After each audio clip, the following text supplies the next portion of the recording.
Sama semuanya. Iya, Pak. Ya, sebelum kita mengawali pertemuan pada siang hari ini, akan baiknya kita buka dengan baca doa dulu. Bismillahirrahmanirrahim. Monggo berdoa.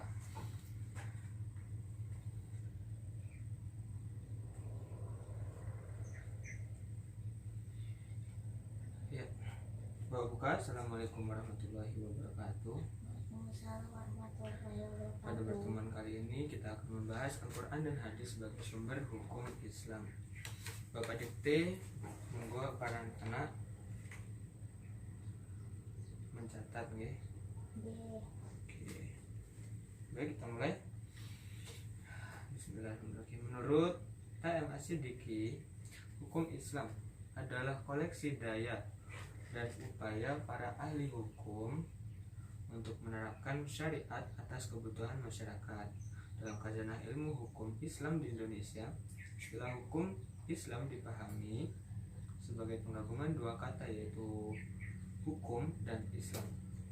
Nah, di sini hukum adalah seperangkat aturan tentang tindak tanduk atau tingkah laku yang diakui oleh suatu negara atau masyarakat, bersifat mengikat dan berlaku bagi seluruh anggotanya.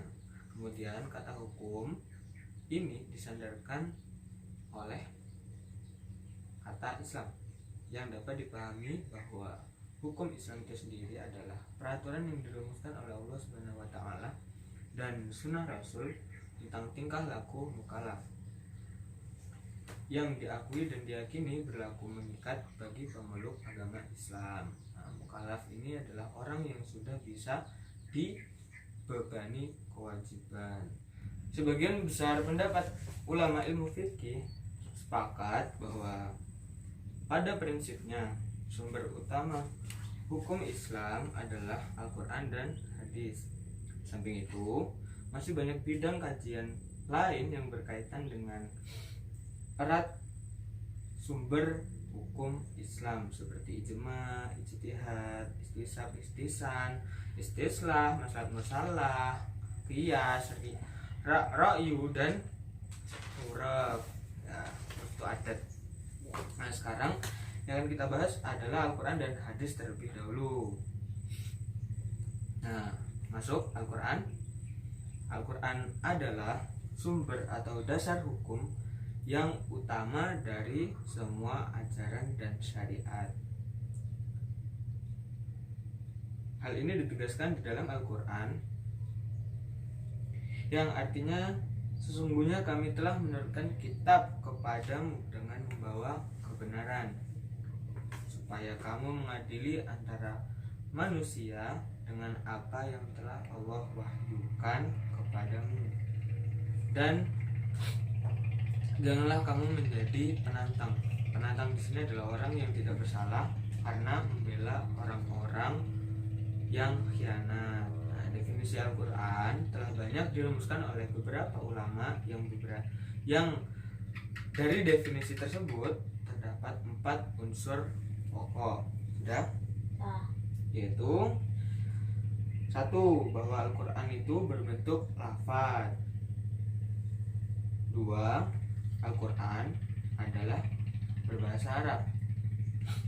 3. Al-Quran itu diturunkan kepada Nabi Muhammad SAW. Dan keempat, bahwa Al-Quran itu dinukilkan atau diturunkan secara mutawatir. Sekarang sunnah. Hadis, masuk ke hadis. Hadis adalah ucapan Rasulullah SAW tentang sesuatu yang berkaitan dengan kehidupan manusia atau tentang sesuatu hal dari ucapan kanjeng Nabi. Nah, ucapan kanjeng Nabi itu disebut qauliyah. Perlu diketahui, hadis merupakan bagian dari sunnah. Nah, pembagian hadis dapat pula dilakukan melalui pembagian berdasarkan rawinya dan sifat perawinya. Ditinjau dari perawinya, hadis digolongkan ke dalam 4 tingkatan. Ada hadis mutawatir, masyhur, ahad, dan mursal. Pengertiannya pada pertemuan berikutnya. Di dalam memahami hadis harus memahami dan memperhatikan dua jenis hadis.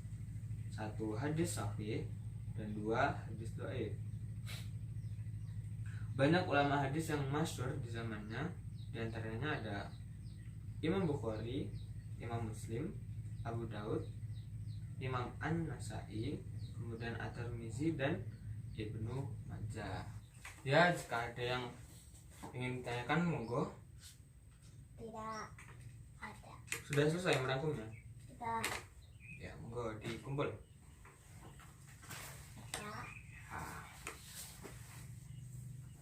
Ya belum absen ya. Monggo, isi daftar hadirnya dulu. Dikelilingin. Loh. Sudah.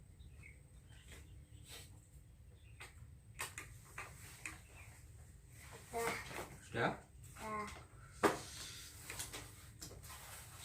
Ya, kalau sudah tidak ada yang ingin ditanyakan, Bapak akhiri. Apabila ada kurang lebihnya, Bapak mohon maaf. Akhiran, wassalamualaikum warahmatullahi wabarakatuh. Waalaikumsalam.